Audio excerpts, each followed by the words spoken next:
Bismillah ar-Rahman ar-Rahim. Assalamu alaikum wa rahmatullahi wa barakatuh. And good morning, everyone. It's great to be here today. MashaAllah, we have a full house. First time to see the auditorium that full. We are here today to celebrate Breast Cancer Awareness Month. It's amazing yani, how you guys managed to change the month name from October to Pinktober. Right? Never happened in history. So great things. But one thing I want to say is it's not only October, right? Cancer can happen any day of the year. So we don't want every Pinktober we have lots of support from everyone. Everybody's talking about breast cancer. And then when it's November or Movember, they forget about it, which is wrong. We want throughout the year that people to talk about it, to do more screening, because we know prevention is better than cure. And as you have heard already that unfortunately 1 in 8 sometime in their life will have breast cancer. So the sooner they detect, the better results and cure. So always, please don't forget about breast cancer. Always, every day of the year. And you have a big champion, Dr. Houri. She's doing it for the past 20 years. Keep doing that. And if you talk about diabetes, because today they talk about cancer like chronic disease, right? Diabetes is 1 in 4, which is worse. So, I think if we do better screening, better campaigns, 1 in 8 might become less. So please always think about that still there are more to do. Today we are very lucky. Sorry, you can hear me? Yeah? Now, before no? Today we have a very inspiring panel of speakers. I know one of them very well, Dr. Houri Kadhim. She is a very inspiring speaker, and she is a role model for her colleagues, for doctors, for younger doctors and other doctors. So I remember in 2015, I met Dr. Houri. When at Jalila Foundation, we were in an office in Building 27, and I asked Dr. Houri, what is missing in the UAE? How we can support more? And she said, there is something called Cancer Drop-in Center.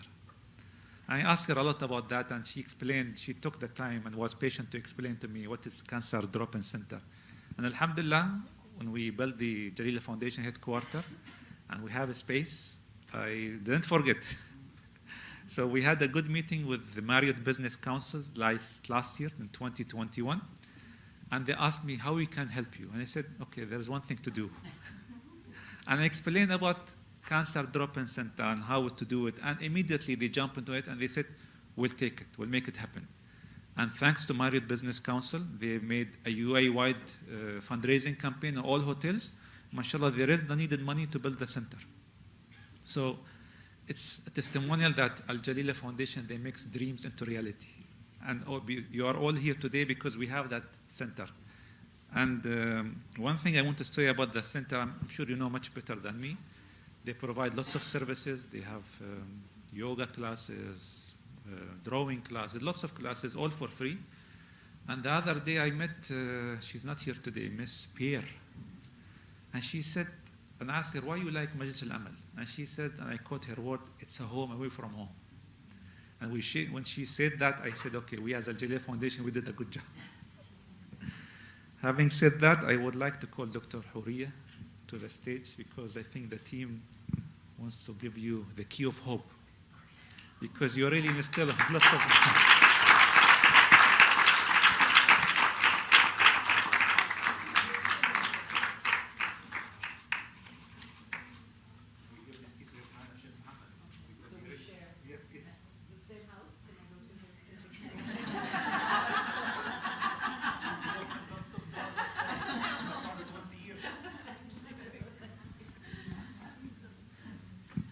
So last but not least, I would like to call Lamia, and I'm sure all of you know Lamia very well.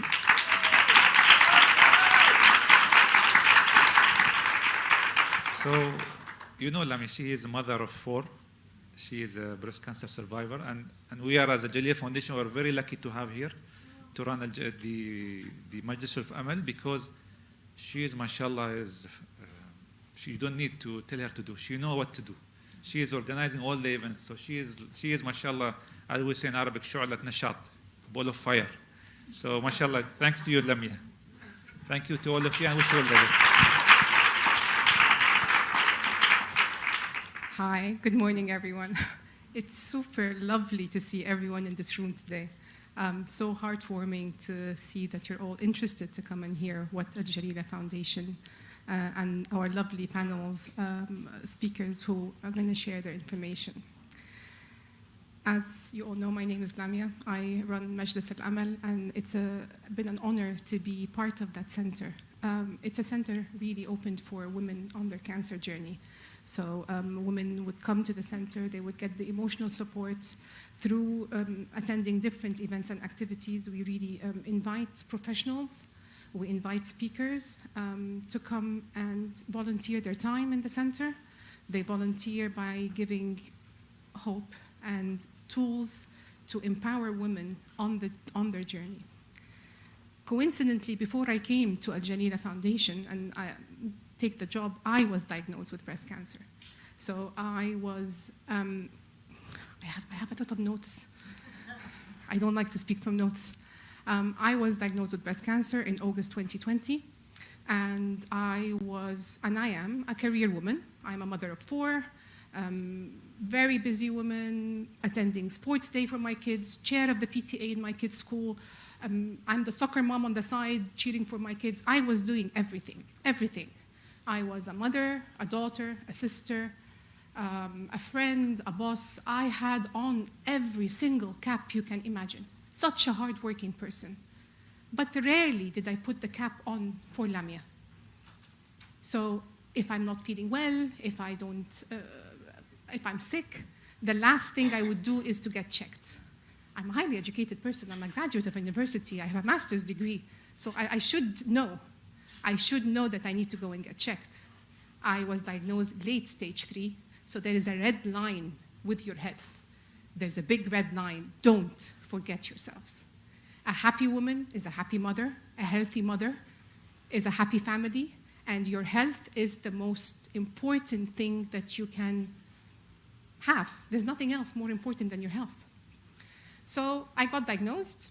I did my treatment, I did the operation, I did my chemo, I did my radiation, and I have gone through every single emotion that my women who come to the center have gone through.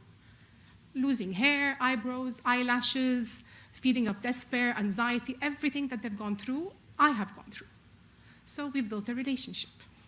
And that's where Majlis Al-Amal comes in. We've built a community of women who come and share their journey and come and share their stories. How powerful is that? And that's what the Jalila Foundation has done. It's created a physical space for us to come and meet. So I, as Lamia, when I was diagnosed, I used to be a banker, an insurance specialist, an investment advisor. But when I finished my treatment, which started in August 2020 and I finished in May, and of course, when women with cancer finish their treatment, they start on a different treatment plan. They take pills, hormone suppressants, injections. So they still continue their treatment for a couple of years. It doesn't stop when radiation and chemo stops. There's more to it. So after that was done, I got the job here, and I thought, you know what? That's what I wanted. I wanted to join a place where I can work with women like me, to get to know women who in my journey, I had a lonely journey. Although I have a very supportive husband, I have fantastic kids, I have a big network of friends and neighbors, but to get to speak to people like me was such a big blessing, because they've gone through everything I've gone through. And of course, I was searching on Facebook. I couldn't find anything, and then until I found a group called Breast Friends, a support group. They meet once a month, and if you have any questions, you would post online and they would give you that answer. The role of the community. We have invited you today because may God grant you health, and may you never ever visit Majlis Al-Amal except if you're a volunteer, volunteering your time to our center. That's all we want to see you for. We don't want to see you for anything else. But when we have that, when you have a member of a family or a friend who's going through treatment, you will ask yourself, what can I do to support them? What you can do is, number 1, listen. All you can do is listen. Don't give advice. eat this, don't eat this, sugar is bad, vegetables are good, meat is bad, you know? Don't say anything. Just listen. Be empathetic, be understanding, show your, your support. If they have kids, it would be great if you can do a carpooling option. One thing that a mother doesn't want is that her kid's routine gets disrupted. If you can offer to take the child to a football game or to her gymnastics class or to her pirates class, please do that. Offer a meal. Don't say, would you like me to bring in a meal? No. The way you say it is, Tuesday, lunch is on me, I'm bringing lunch. You don't ask them, what do you want to eat so I can cook it for you? Don't give them much things to think about. Offer. Mean it. Listen, hear, and be empathetic. Okay? Now I need to introduce Maryam.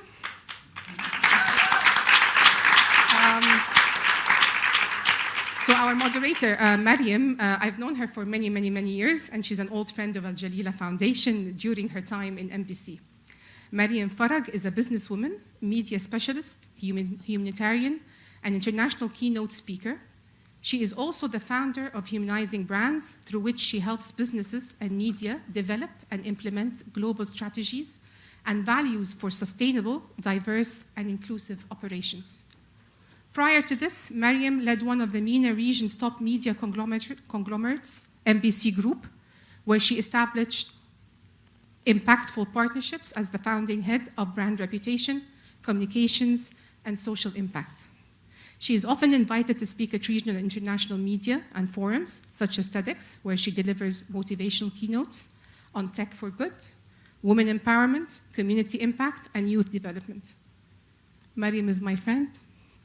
I would like to invite Maryam to the stage.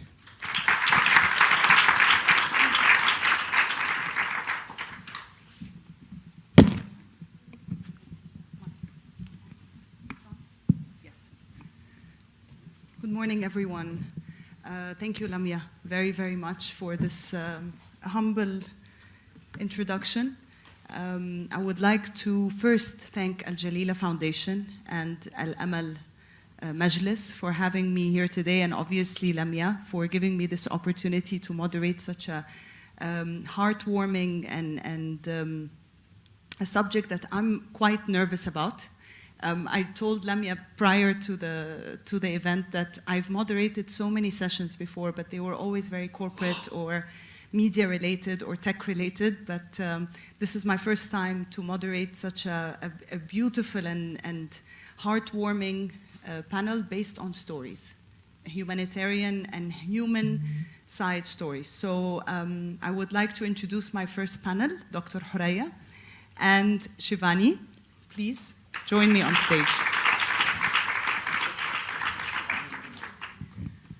Before we start, I want to just go through some housekeeping rules. Please, if you don't mind turning off your phone or putting it on silent, please, so we can enjoy the storytelling journey today.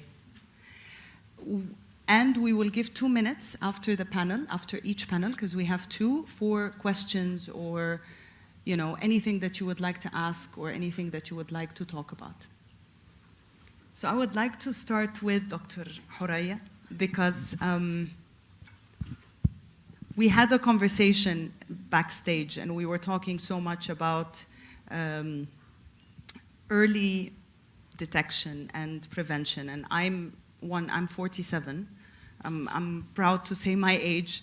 And since I was 38, I've been doing constantly every 2 years the mammograms and going through the tests and what have you. But I'm sure the audience would like to know what has changed. You've been in this field for 20 years, 20-some years. You've gone through so many patients and so many survivors.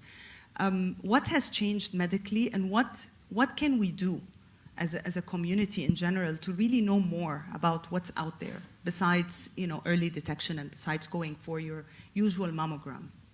So, hi everyone. I have been doing this job for a long time, decades, and things have changed a lot. So I was telling Mariam backstage that 3,500 years ago, the treatment for breast cancer was the dung or the fecal waste of a wasp. I have no idea. I don't know. Has anybody ever seen that? I wouldn't even know what it looked like. So we've come a long way from there. But even in the last 25 years, everything has changed. The way we operate. So we have de-escalated so much on how much surgery we do, to a point where I think we're actually going to get somewhere where there will be maybe no surgery for some patients. Chemotherapy has changed, radiation has changed, and now, you know, it's not just breast cancer. We look at the different biomarkers of each tumor. So basically, there are many types of breast cancer, and our treatment is targeted or focused towards that type of cancer, which I think is great. I mean, when I first started, which is, you know, relatively, not 3,000 years ago, but 25 years ago, we would say things like any breast tumor that was over 2 centimeters got chemo. We didn't care what kind of cancer it was. We didn't know how to check for what kind of cancer it was. So we just went by what we could see, which was the size of the tumor. So if it was over 2 centimeters, you got chemo, and if it was just under 2, you didn't get chemo, which was just such a random way of actually treating cancer. There's no science to that. Now, and I think it's going to get even more. So now we look at so many things on the tumor, even genetically on the tumor, to decide what the treatment is for each person. So it's changed a lot. In terms of what you can do, from an evidence-based point of view, we don't have, a magic pill that you can take. We know that all the things that are healthy for you, for your heart, for your health in general, is also good for your breast. Every study looking at breast cancer and exercise has shown, and again, these are epidemiological studies with thousands of women, so don't tell me I've exercised and I got cancer, but if you look generally at thousands of women who have exercised and thousands of women who don't do regular exercise, the ones who don't do regular exercise have an increased risk of cancer. And even after cancer diagnosis, the ones who don't exercise have a greater chance of it coming back. Now, this is not, people tell me, well, I've breastfed my babies, so I'm not going to get breast cancer. And again, that has been shown, but again, looking at thousands of women. I have patients who've had breast cancer who've breastfed 9 or 10 children. So it's not one thing. I think cancer is much more complicated than that. It's usually multifactorial, lots of issues, genetic predisposition, plus some other kind of carcinogen that is causing the cancer that we see. So I don't have the answer. All I can say is all the things that are good, so a good diet. So the diet, the anti-breast cancer diet, is the same one that's now come out as anti-heart disease, which is the Mediterranean diet, which is what our diet is supposed to be. Mainly fish and plant-based with olive oil. So if you can do that, doesn't mean you will never get breast cancer, but it lessens your risk.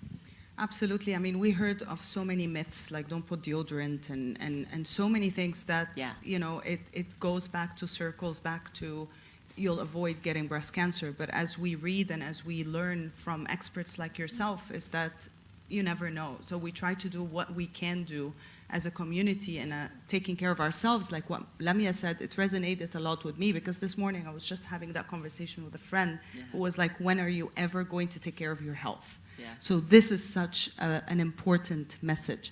Shivani, you are part of the Majlis Al-Amal. You have your mic here, I think it's on. You have been part of the Majlis Al-Amal, and I want to learn about your story. We had a conversation backstage as well, and I would love for the audience to know, but I want you to introduce yourself and to talk a little bit about your journey. But at the same time, I want to know what Majlis Al-Amal means to you as a cancer patient. Okay, sounds good. So firstly, thank you. Now my lovely friends and my husband here now are going to be on my back regularly to exercise. Please do. Thank you. Okay, so my name's Shivani. I have 3 children. I was diagnosed with cancer at the end of September last year. My friend here probably knew before I did, because I called her in a bit of a state saying, the hospital has rung me, they need a test approved, you know, but the test is this test, I don't know what it is. She kind of knew before I did. So, and then there's a whirlwind, two-week whirlwind, where my husband and I were in hospital every single day with various tests and checking how far it spread and what kind of cancer it was and all of these things. And then chemo. Chemo started in October. I came to the Majlis in probably end of October, early November. A friend had told me about it, and I'd come to have a look round. I met Lamia, and I looked round, and I said, oh, I can really see how this would help lots of women. I didn't really see that it was going to help me, because in my head, this was all one big joke. This wasn't actually happening. So I was going to wake up one morning, and someone's going to say, this isn't happening. This is just completely not happening. It's a big joke. Here I am, a year later. Lamia is one of my closest friends, and I spend so much time here at the center, and so much has changed for me. There's a group of women who have become my close friends. I cannot imagine my life without them, any of them. And we help each other, and it's more than just the activities we'd have. All of those are lovely, the yoga, the Pilates, the flowers, all of it is gorgeous.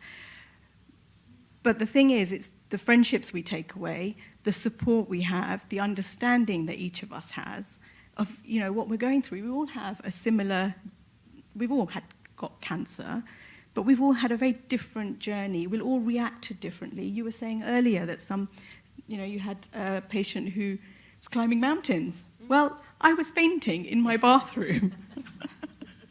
And the conversations I was having with my friends was, maybe you should pad your bathroom with quilts and pillows. Just in case you pass out. So we all respond very differently, but there will always be someone who has had a similar journey or a similar reaction to something, and there's always someone to help and support. Even if you're having the best day ever, or the worst day ever, there is always someone who gets it. And it's a support group. As a community, we are always worried about this conversation. Lamia was basically talking about how can we support our friends or family who have cancer. Yeah. And what I understand that, is that the Jalila Foundation and Majlis Al-Amal actually supports all women with all types of cancer. So it's not just breast cancer. Today we're talking about breast cancer because it's the month of October. But as the gentleman at the beginning said, it's a 365 days a year that we need to support, that we need to talk and raise awareness. What are the do's and the don'ts, and the what to say and not what to say when it comes to your friends, your family, your community? Yeah. Because Shivani, I'm sure a lot of people would like to know, because you get a bit uncomfortable. And Dr. Horaya, when we were talking about the early days of talking about cancer, we always said al-marad al-khabith, which is the sneaky or the evil disease. We wouldn't even talk about it. It was a taboo. So now we're here and we're talking about cancer and we're talking about the community. So I would like to know from Shivani, what's acceptable? Well, are there boundaries? It depends, right? So for me, there's no boundaries. If you're my friend, you're in my life, you're in my life. There's no boundaries. The sad part of this is you do lose friends, you do lose family along the way because they can't handle it for whatever reason, they can't cope. That's their journey. But the things that help me the most is not the conversations, have you read this about this juice diet or this magic mushroom that's going to cure cancer? No, none of that. It's what's happening today? How are you feeling today? Or that picking up the phone and my friend knew exactly my mood by my tone of voice. Okay, don't offer to send me food. Just send it. Make it. Send it. Pick up my kids. Take my children out for breakfast. Have the conversations that I'm too scared to have. I know my children asked my friend, is my mum going to die? Is my mum going to die? She could not ask me that, but she could ask my friend that. And she can ask my friends that because they are amazing. And they're able to answer those questions in a less emotional way than I would. So there's so much. There's the conversations, do you need anything? Well, I need a lot of things, but I'm not going to tell you. I'm here for you. Okay, but I'm not going to tell you. Come to my house. Open my front door, make yourself a cup of coffee, make me a cup of coffee, sit with me, talk to me, and don't exclude me from your life, though, because whatever I'm going through is massive and horrible, but whatever's happening in your life, you're my friend. It's too complicated for you to deal with right now. That's not friendship. Or not share happy moments because they're worried and they're, walking on eggshells around you. Just to be normal, just to be natural and be there. As much as you can. Yeah. I want to talk about your journey from pre-Majlis Al-Amal to where we are today, because you've handled so many patients along the way, and I'm sure you've heard thousands of stories. What does it mean for patients to really have something like Majlis Al-Amal, to have that support? So when I first thought of putting a support group together, before Majlis Al-Amal, but just the support group, it was because women were asking. So women were saying, is there somebody I could talk to who's had chemo, who's had this operation?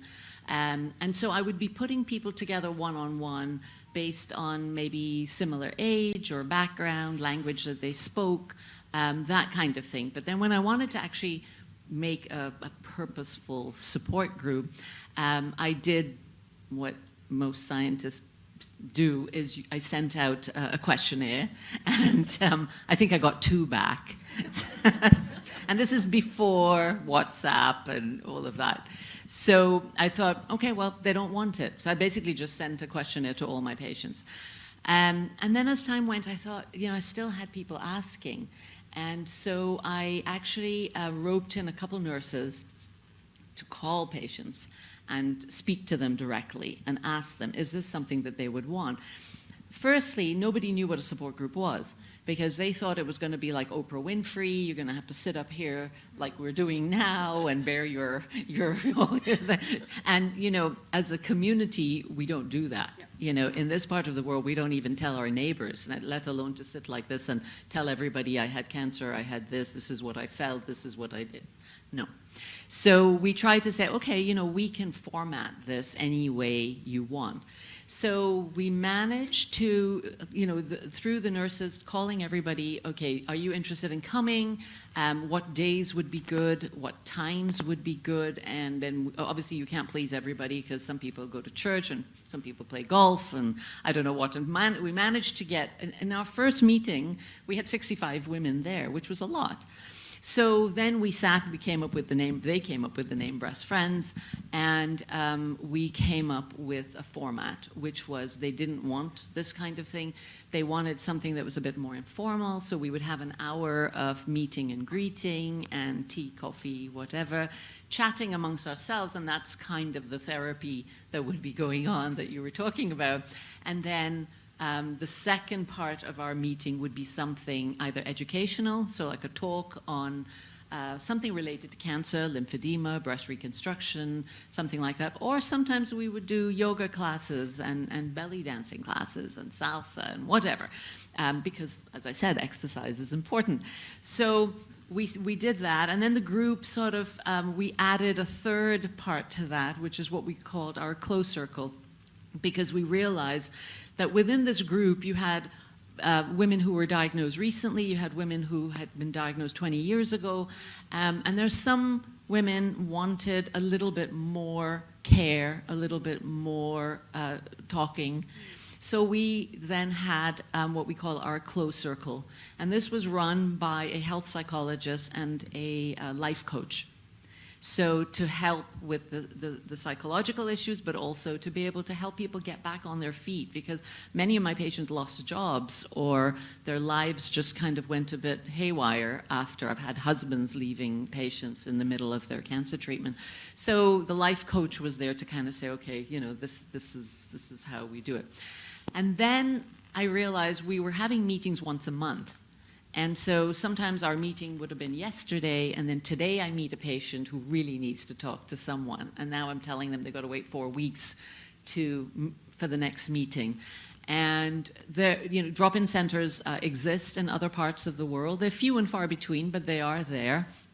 And I went and I visited some of these places. I saw what kind of activities they have, how they're run, all the volunteering that goes on in there.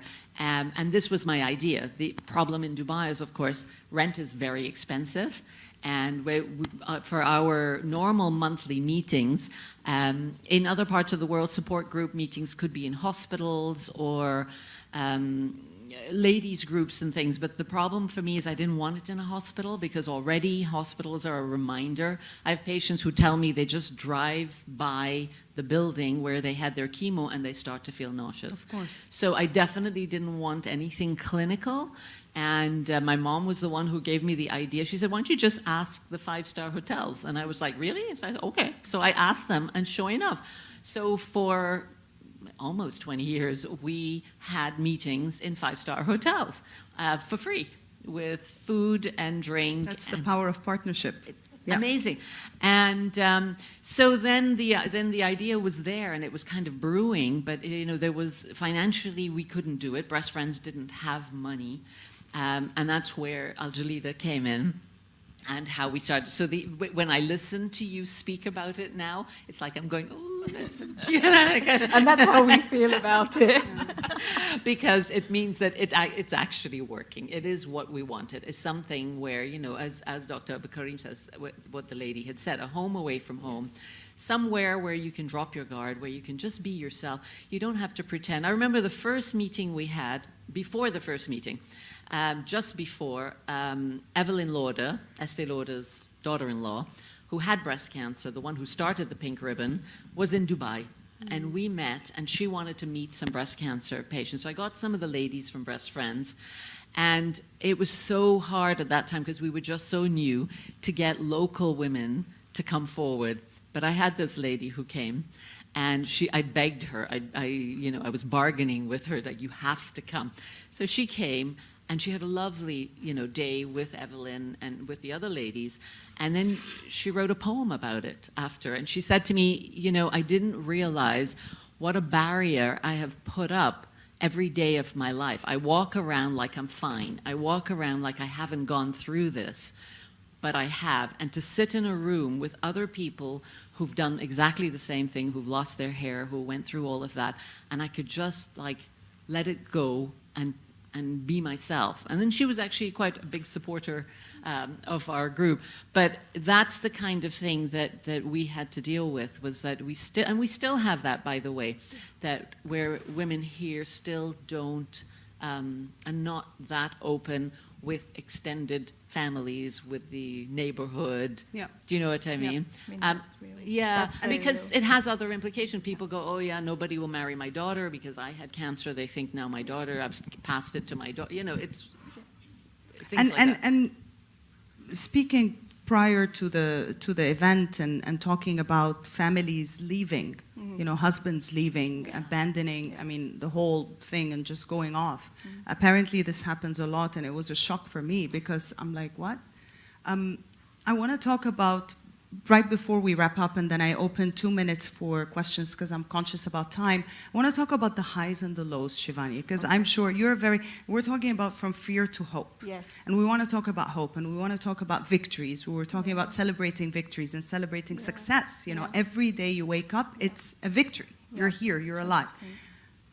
But then let's talk about the lows. So the lows, there are lows. There are lows in that year. The journey is hard.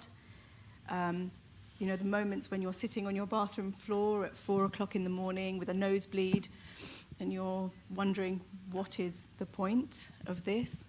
But for me, my biggest low was actually when I was diagnosed and I had to tell the children, had to tell my parents who are in their 70s. That was heartbreaking, absolutely heartbreaking. So that was really hard.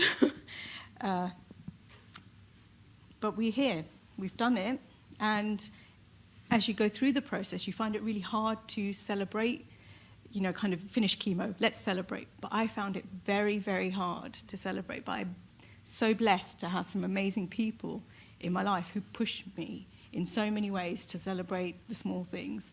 And now I've changed my perspective. I would worry about kids' exams or football activities. I was in control. We had this schedule. I drove around like a mad person, getting them everywhere, doing everything, packed lunches, la la la. Now, Pack your own lunch. pack your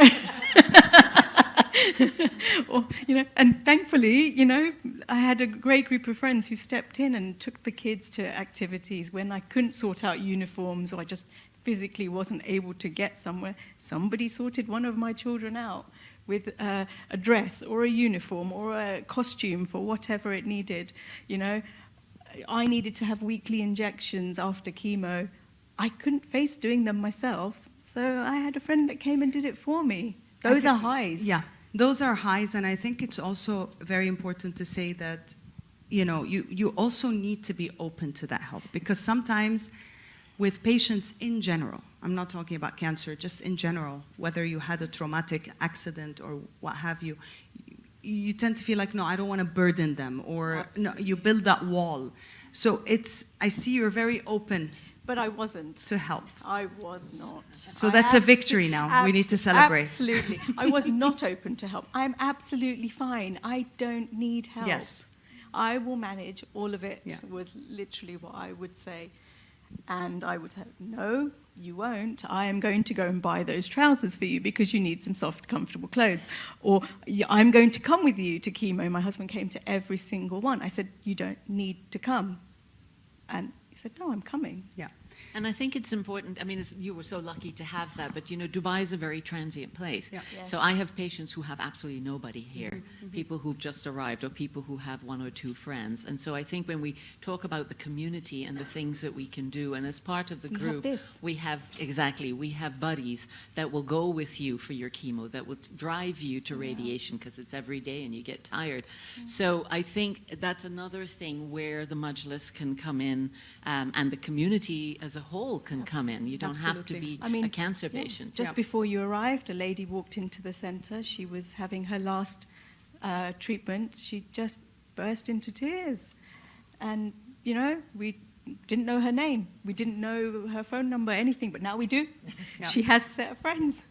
That was beautiful, because I walked in right in the middle, and I was like, okay, what's happening? And she was in tears, and everyone was emotional. And then suddenly, of course, because I'm a crybaby, I found myself crying as well.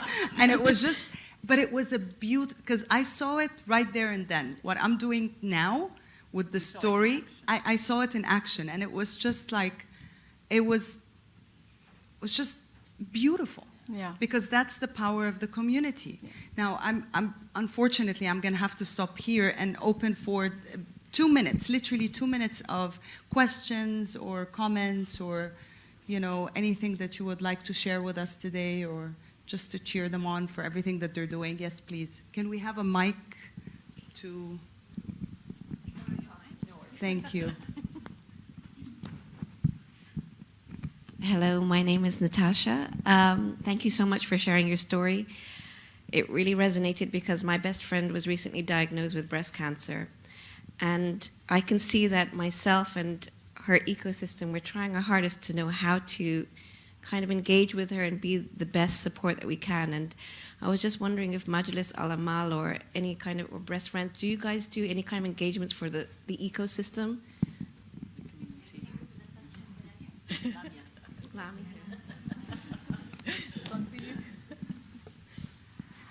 Well, Majlis Al Amal is open to partners and family members and friends who want to come and get support. We are looking at having activities for the partners, for the husbands, first because we just opened last October, so just a year. We're turning a year this year. But it's so wonderful to hear that you really want to support your friend. And you're more than welcome to come to the center, and you'll meet a couple of ladies. You'll meet Giovanni, you'll meet Mary, you'll meet Manon, you'll meet Melissa, you'll meet a couple of us, you know, and we can support you. We're open to every single person in the community. Come, and we will support. Okay?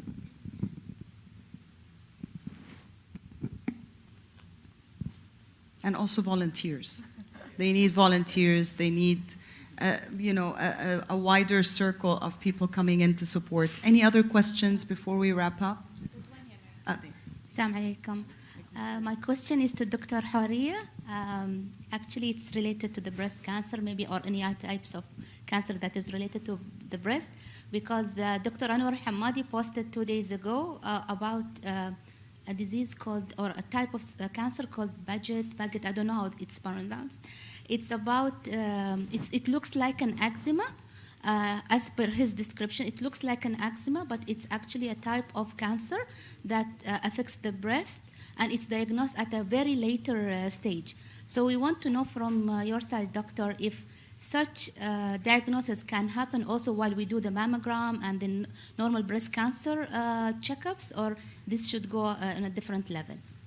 Thank you. So I think you're talking about something called Paget's disease. That's yes. the one? Okay. So Paget's is where the breast cancer actually presents as a rash on the nipple. And Paget was the first person who described it. Now, the commonest cause of rash on the nipple is eczema.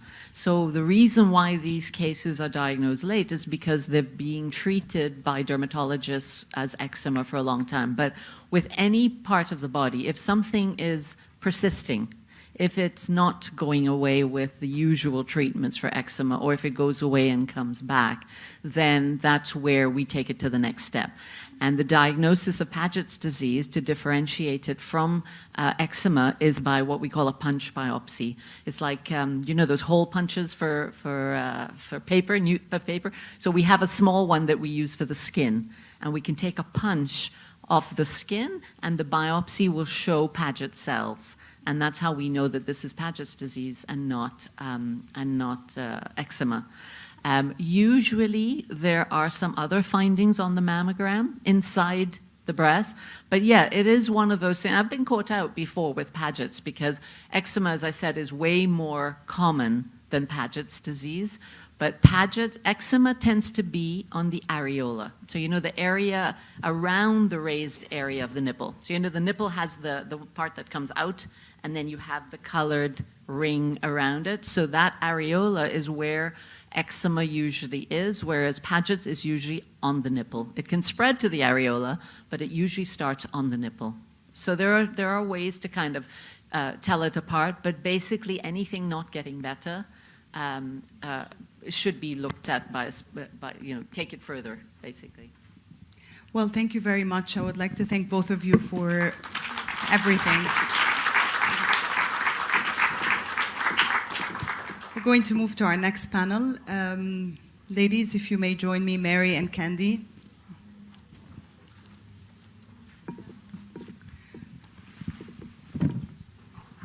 So today we are in the business of storytelling. We want to tell stories and we want to learn from their journey and ups and downs and really how to move forward, but also how to bring communities together. Today it's all about community support. We're here with Jalila Foundation and Majlis Al-Amal to talk about, not only to talk about breast cancer or cancer in general, but to talk about the power of the community, the power of the support. So Mary, I want to start with you. Can you introduce yourself and tell us your story? Okay. Hi, everybody. So my name is Mary. I've lived in Dubai for 15 years, called Dubai my home for a long time. And on the 1st of June last year, I was diagnosed with breast cancer in my right breast. It had spread to my lymph nodes.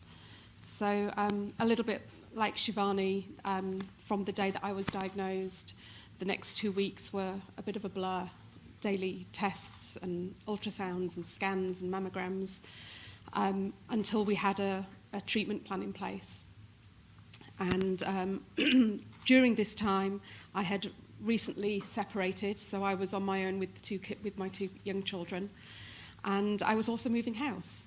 So I had a little bit going on, and whilst I have some great friends here, we are part of the pirate surf family in Dubai, and again, a little bit like Shivani, I would never have asked for help. I was fine. I can do it. I've come this far. I know that I'm going to be okay. I know my cancer has a good prognosis. I just have to get on with it and get on with the treatment. 18 rounds of chemo, a double mastectomy, 25 rounds of radiation, and hormone treatment that I'm still ongoing. I'm finishing next week. And throughout my treatment, this lady and this community, in addition to the community of the Majlis Al-Amal, were just surrounded me with love and support and hope. And I will be forever grateful. And I know that my mum actually flew in early in the hours. So my mum is here today, and she... Hi, Mum. You raised the warrior. We're criers. No, crying is good. Yeah. Crying is good. And you know, when you are an expat, your friends become your family here. And knowing that Candy and the Pirate Surf team were basically just surrounding me with love, I know that helped my parents, my brother, my extended aunts and uncles, and everyone that couldn't be physically here, but knowing that they knew that I had that support, was just everything. It meant everything to me. I could go into details of what this incredible lady did. I did have meals every day delivered by strangers. They created a Mary's Meals plan so that I didn't have to worry about, what do I have to feed the kids today? Particularly with chemotherapy, I personally suffered from nausea. I was very, very nauseous from my first chemo to the last chemo. I was very nauseous. So having people come, presenting kids. We had Father Christmas turn up at the house, and we had snow machine for the children. It was just magical, and this was all down to Candy and the Pirate Surf community coming together. Was that a cue for me to stop talking? No. I wanted to ask you, how old are your kids? So my kids are 5 and 10. So it was actually, I was diagnosed the day before my son's 4th birthday. So I left the hospital and went to buy birthday balloons. Because that's what we do as women, you know? We just have to get on with it. Yes. We don't have any other choice. Yeah. And I was saying to you earlier I was saying to somebody that I'm not the same person I am from the day that I was told I had breast cancer to the person that I am now. What has changed? My strength has changed. My acknowledgement of strength has changed. My understanding of my strength has changed. I always suffered, and I think a lot of people do, suffer from self-doubt.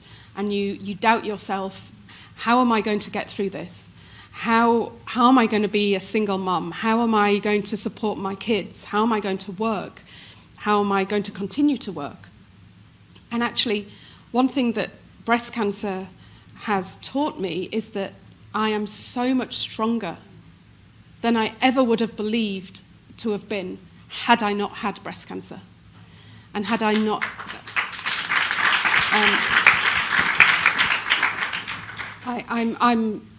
don't get me wrong, I have low days and high days, but I know in my heart that I can get through anything in life. And that, to me, is a huge weight lifted, because life is hard and life is tough. But when you have self-belief and you have friends and communities and family around you, you really can get through anything. Absolutely. First of all, I salute you and Shivani and everybody here who's suffering from, a journey, medical journey, or even just a mental health journey, because it takes a lot to wake up every morning and saying, you know what, I'm going to get on with it. Like you have 2 children, 10 and 5. You need to live for them. You need to be there for them every single day. But it takes a certain type of strength. But I think that strength comes from the push of the community and the support of the community. And Candy, honestly, when I heard about your story with Mary, it just uplifted me. I was like, wow, humanity still exists, because I'm a big believer of humanity. But you see things on social media and you hear about stories and you're just like, oh my God. But then you hear about this story and you're like, yay. Okay, it's still out there. Why did you do this? Well, I think, you go through experiences in life. God forbid I haven't had cancer, but you have other experiences that maybe are just as bad, but very different. And I think I've gone through, a lot of trying times and hardships where I've had to work on my own and get through it on my own. Also with 3 kids and a lot of loss within the family. And I literally landed up almost on the street in Dubai 13 years ago. I got a job working on Kite Beach, cleaning up garbage, picking up cigarette butts. But I thought, it's a job and I'm going to make the most of it. And then slowly thought, I've been coaching kids for 20 years. This is what I love. This is a gift that I have. I'm going to build a community. So started building up with the kids, and we had 9 kids, and today we have 1,100 kids in the program. So, yeah, it's a bit. But I think it was always just creating a family, because Dubai is so transient. People coming, people going.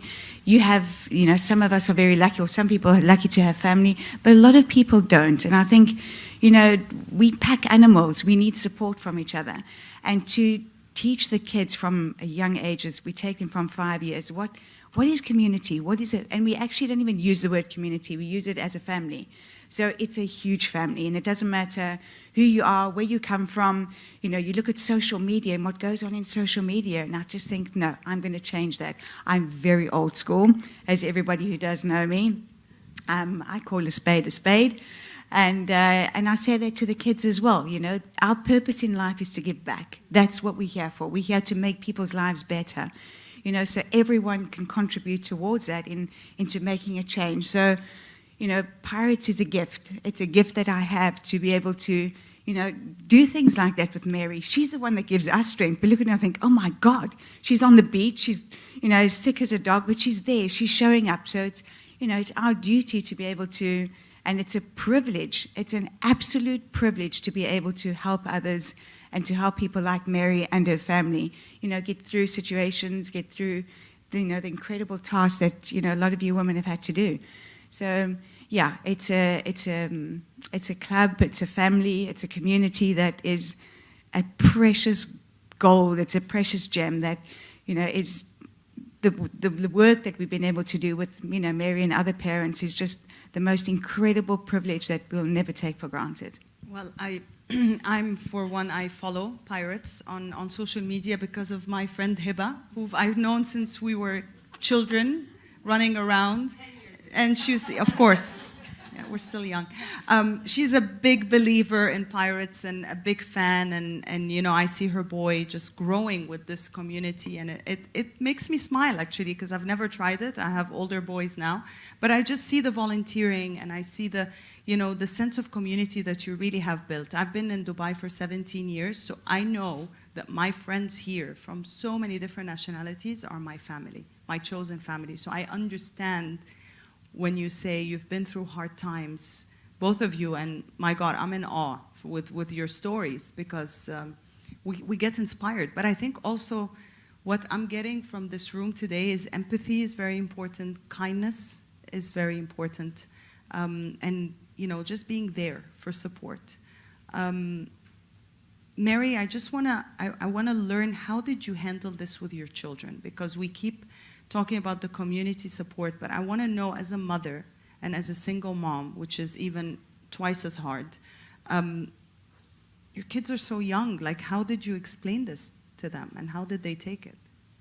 So I had a wonderful breast care nurse, I always struggle, who gave me a book, actually, that is published in the UK and given out on the NHS. And it's a book called Mummy's Lump. And it's the most incredible book that talks, it's a children's book. So the pictures, they're all targeted to young children. And I read the book to my children. And I said to them, I'm going to be fine. I'm going to be okay. But sometimes if mummy's tired, it's because of the medicine, because it's making mummy better. Actually, my 10-year-old was very thoughtful. She, throughout the whole process, didn't ask many questions, because I tried to always be present with her and be the same mum that I had always been. So I tried to also shield them from some of the pain or the challenges that I was going through. But actually, my 5-year-old, when I read the book, and it talks about mummy losing her hair, he started crying.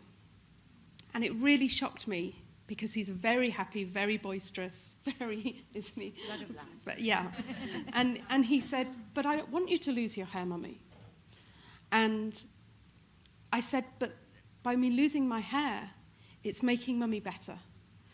And actually, it's funny, because when I was first told I had breast cancer, the first thing I said was my hair, because I had long, thick hair. And it was the one thing that I was really worried about. But actually, when the time came and I lost my hair, I did it at such a time that my kids weren't with me, they were with their dad. And I called my brother, who I'm lucky enough, he lives here, and I said, do you have any clippers? He said, no, but I can go and buy some. I said, okay, can you come around to the house in half an hour? We're going to do it. We're going to shave my hair. And he came, and we're both criers, but actually neither of us cried, because it was a sense of relief, and he could see that I was taking control, a little bit of control over what was happening. And that afternoon, when my son came home, he didn't even comment on my shaved head. He's a typical man, typical boy. Because my personality was the same, I gave him the same hug, I gave him the same kiss, I gave him, the same, probably told him to get off his iPad or whatever it was. And it wasn't until a week later that he said, oh, Mummy, your hair, it's gone. So actually, for me, I just always tried to keep a normality, a certain normality, that yes, this was happening, and physically I was changing quite considerably. But I think, and my friends and everyone around me, to see me face to face, they didn't treat me any differently. So I tried to stay the same, I tried to stay positive. And during those times that I was tired or I was in pain, or, I would say to the kids, Mummy's not feeling well. I'm going to go and lie down. And they just understood. They were great kids. And, they just had this understanding that Mummy was going to be fine. And this is just a period of time in our life that we have to get through together. And I never wanted to tell them any untruths. I wanted to be as honest as possible. So when I had my surgery, I told them, I had the drains, and I had, I couldn't lift Maxwell up, because you can't lift for quite a long time after surgery. And so I explained to him, in children's language, why I couldn't do certain things. And I think by having this conversation with children when they are young, it then means that they can talk about it themselves and have a better understanding. I did a talk at my daughter's school to the senior girls, and this was whilst I was in the middle of chemo. And, it's continuing to have that conversation with children, not to scare them, but to make them aware that there is this thing that you know, 1 in 3 in the world now are affected by cancer. We have to keep having these conversations, not just with adults, but also with children. Absolutely, and this is what we were talking about on the first panel, and even backstage we were talking about how it came from not even uttering the word cancer to having this event and talking and sharing your story and you know, not being ashamed to talk about it, or even it's you know, it's a disease and you'll get by, and it's a story and you empower people. Candy, did you get any questions from the children? Did you know, I mean, the youth, the volunteer, did they talk about this? Did you organize any talks, raising this issue at all, talking about it to kids, calling it spade a spade?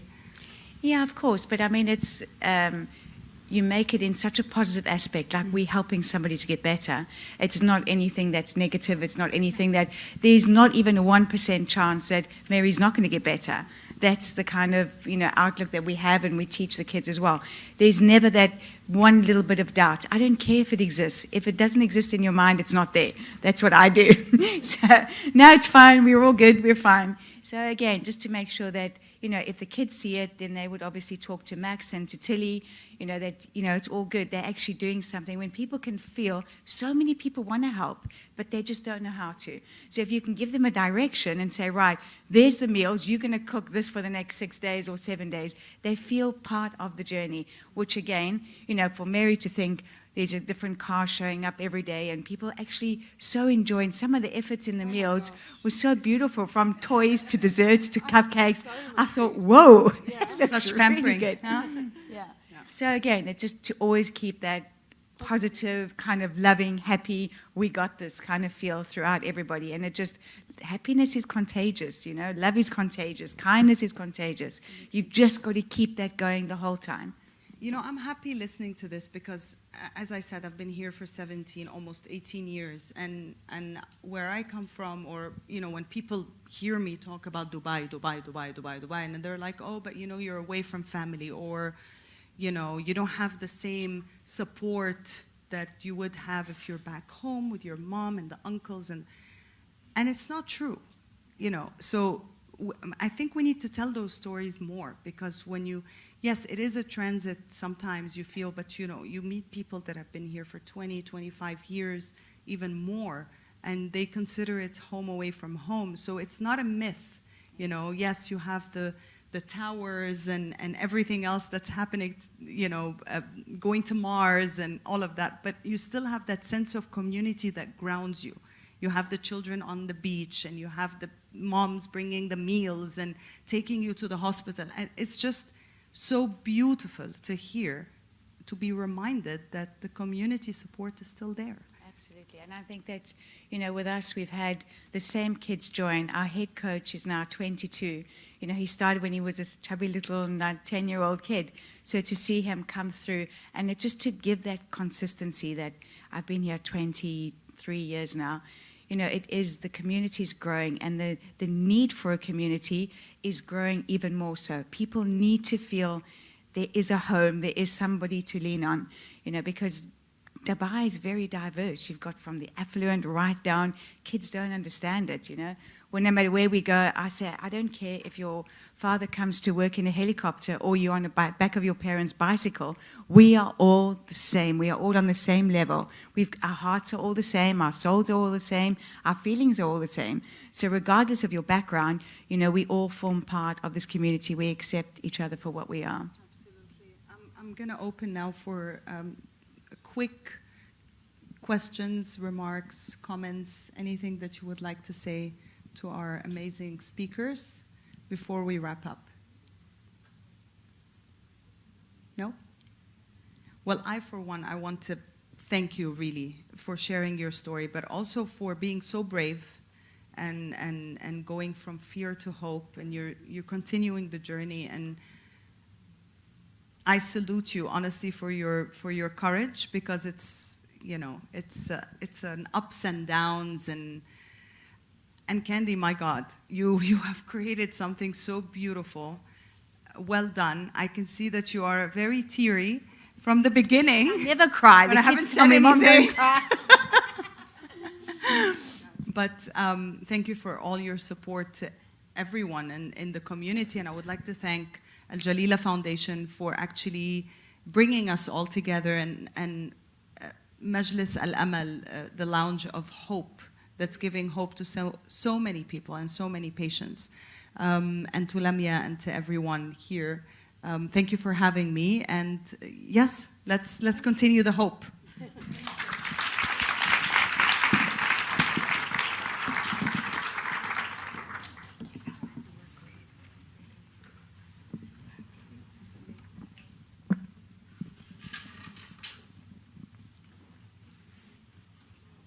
Ladies, thank you so much for sharing your inspiring stories with grace. Your healing journey is your superpower, and your story will give everybody walking the same path a great inspiration and hope. Please join me in giving Dr. Huriya, I think she just stepped out, Shivani, Mary, and Candy a hand of applause, please. Mariam, thank you. You were a great host and moderator for us today. To our guests, thank you all for taking the time to join us. Hope you've had a wonderful time. Our message to you today, to your family and friends, please stay healthy, check yourself regularly, because as you've heard today, early detection can really save lives. Thank you again. I would like now to invite you to the lobby for some light refreshments.